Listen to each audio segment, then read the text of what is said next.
Este episódio do Expresso é um patrocínio de C6 Tech Invest. Seja você mesmo seu próprio assessor de investimentos. Você está com aquela sensação que está sobrando mês no seu salário? Ou que os itens já não são mais comprados com a mesma quantia de dinheiro? Divulgada a inflação oficial de 2021. É o maior IPCA dos últimos 6 anos. E maior do que o reajuste do valor do salário mínimo. Pois é, 2021 não foi um ano fácil para ninguém. O brasileiro viu o salário encolher com o aumento do custo de vida. E a questão que fica é: qual a expectativa para a inflação em 2022? Os preços vão continuar subindo como no ano passado ou os brasileiros terão finalmente um respiro? Quem me ajuda a responder essas questões é o Fábio Galo, professor de finanças da FGV. Eu sou a Diana Ribeiro e esse é o Expresso 6 Minutos. Professor, primeiro eu gostaria de pedir um pouco de contexto. O IPCA de 2021 foi de 10,06%, terceiro pior resultado entre as 20 maiores economias do mundo. Como nós chegamos até aqui? Por que a inflação disparou no ano passado? Primeira coisa que a gente precisa perceber: 88% dos preços de serviços acompanhados, pesquisados pelo IBGE, tiveram elevação nominal de preços, ou seja, subiram os preços em 2021. Mas, apesar disso, nós temos que quase 50%, na verdade 48%, do aumento foi devido a um item, que é gasolina. Ou seja, então os vilões dessa história basicamente são os combustíveis, energias, carnes, os alimentos subiram bastante no ano de 2021. Então, quais são as principais causas? Primeiro, nós temos um desarranjo da cadeia produtiva e de distribuição em virtude da pandemia no mundo inteiro. Esse desarranjo levou que faltasse produtos em certos pontos e a questão dos alimentos ficou importante, provocando no Brasil um primeiro desarranjo em alguns preços de alimentos que passaram a ser fortemente exportados, como carne para a China, por exemplo, fazendo com que preços aqui no Brasil, mesmo de alimentos, fossem referenciados em dólar.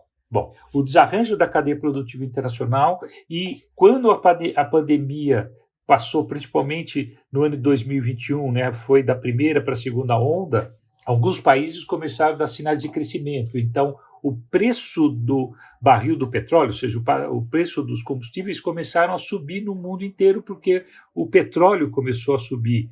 Ele saiu de faixa de $40, foi rapidamente para $70, hoje está em torno de 80 e tem gente que acha que vai subir mais. Bom, então nós temos um desarranjo no preço dos combustíveis, elevando os preços de combustível local. Mas isso também acabou gerando, por problemas internos brasileiros, muito consequência de política, etc., e problemas das desorganização e tentativa de recuperação das nações do mundo, que o dólar subisse, o câmbio aqui no Brasil ficasse muito apreciado.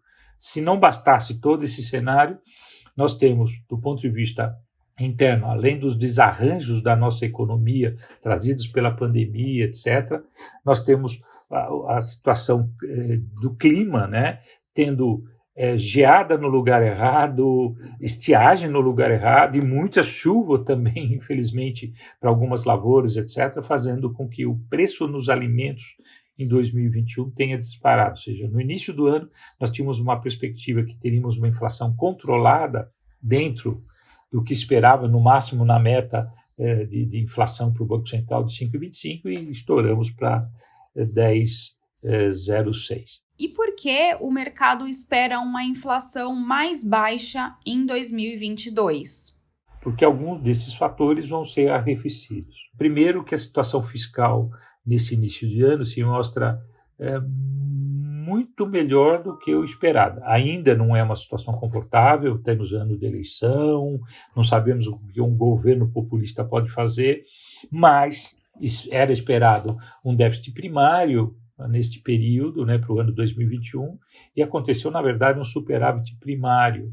Os números realmente ainda estão comportados. Se esperava uma dívida bruta acima de 100% e ela está na faixa de 81% por aí, né? Os números ainda estão sendo esperados em definitivo. E porque o principal motivo, na verdade, de uma inflação mais baixa é porque o Banco Central, que estava correndo atrás da curva de juros, né, da curva de inflação, mais precisamente, começou a atuar de política monetária muito mais efetiva, tanto é que saímos de uns juros básicos pela taxa Selic de 2% e batemos a 9,25% ao ano, né, 9,25% ao ano.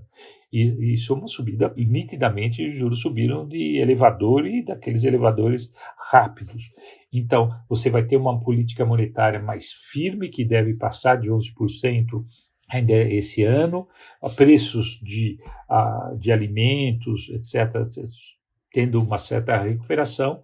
Então, não é que nós vamos deixar de ter subida de preço, mas elas realmente vão acalmar. Mas isso é uma expectativa, desde que a situação fiscal brasileira se arrume, a gente tenha um ambiente de eleições, etc., um pouco mais calmo, sem nenhuma loucura do governo, e a situação mundial, né, com realmente a pandemia passa a ter um controle efetivo, né, e o coronavírus se torne algo endêmico e não pandêmico como estamos vivendo. As próximas remarcações da Selic terão um papel importante nesse cenário? Ela, sem dúvida, vai ser remarcada, deve chegar até 11,5%, a previsão do mercado chegar a 11,5% ao ano, que obviamente tem um papel muito importante, mas vamos entender o seguinte: a política monetária, ou seja, aumento de juros para combater a inflação, ela funciona muito fortemente quando você tem uma inflação de demanda. O que nós estamos tendo em 2020, 2021 é uma inflação, na verdade, de oferta, né? Ou seja, os itens ofertados ao mercado, né, que subiram mais de preço. Então, a política monetária ela não é tão efetiva nesse momento, mas mesmo assim ela vai atuar fortemente, porque nós temos aí um cenário ruim, né, para a população, principalmente de baixa renda. Você tem aumento de taxa de juros, com inflação ainda em níveis bastante elevados, com queda da renda, né, além do desemprego. Não tem solução, não vai ter dinheiro, a população não vai ter dinheiro para ficar gastando. Resumo, vai haver queda da atividade, né? Nós potencialmente estamos passando num período de estagnação econômica associada à inflação. Isso deve ser um ano bastante duro, principalmente para as camadas da população menos assistidas, etc. Vai faltar comida na mesa do brasileiro, infelizmente, né? Isso, obviamente, não tem jeito.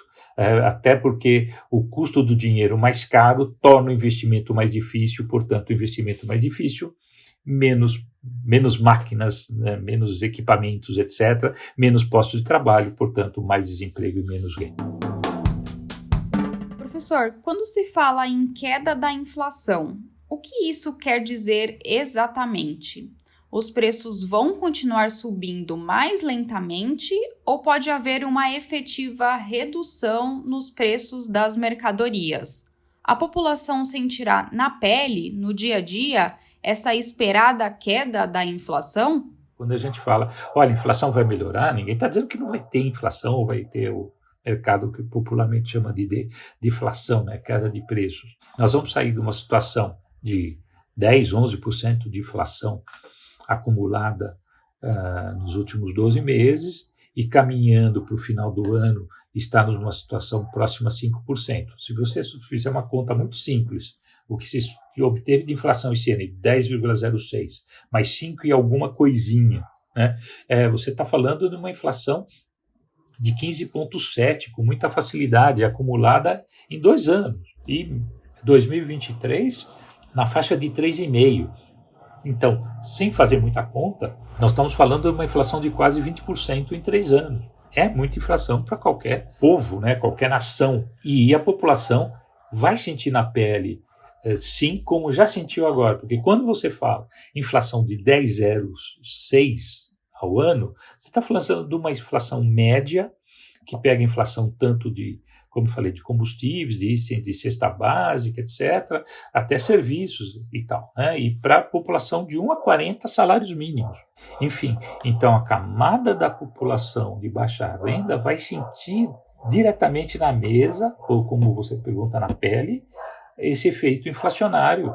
Então, nós vamos sentir na pele, de forma geral, mas a população de baixa renda de forma mais enfática, o aumento dos preços como um todo. E, obviamente, com a inflação caindo, ele vai sentir esse alívio, de certa forma, no seu dia a dia, porque tem a tendência de preços de alimentos também caírem mais fortemente.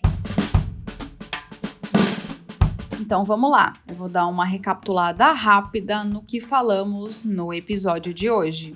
A inflação de 2021 foi bem mais alta do que era esperado. A alimentação e o combustível foi o que mais pesou no bolso do brasileiro. A expectativa para 2022 é que essa aceleração nos preços seja mais lenta. Mas olha só, isso não quer dizer que os preços irão diminuir, e sim que irão subir com mais moderação. Esse foi o Expresso 6 Minutos, podcast com conteúdo quente e rápido para não deixar ninguém desinformado. O Expresso vai ao ar todas as sextas-feiras e todos os nossos episódios estão disponíveis nos principais tocadores de áudio. Nos siga no seu preferido. Eu sou a Diana Ribeiro, a apresentação e roteiro são meus, a produção é minha e do Tiago Lasco e a edição de som é do Rafael Paparella. Este episódio usou áudios do Jornal Nacional. Te espero na semana que vem. Até lá! Já imaginou você mesmo investindo seu dinheiro sem precisar falar com ninguém? O C6 Bank criou o C6 Tech Invest. Invista em ouro, ações nacionais e internacionais e títulos do Tesouro Americano, mesmo sem ter experiência em investimento. C6 Tech Invest é uma plataforma de investimentos que te ajuda a montar uma carteira personalizada de acordo com seus objetivos. Seja você mesmo o seu assessor.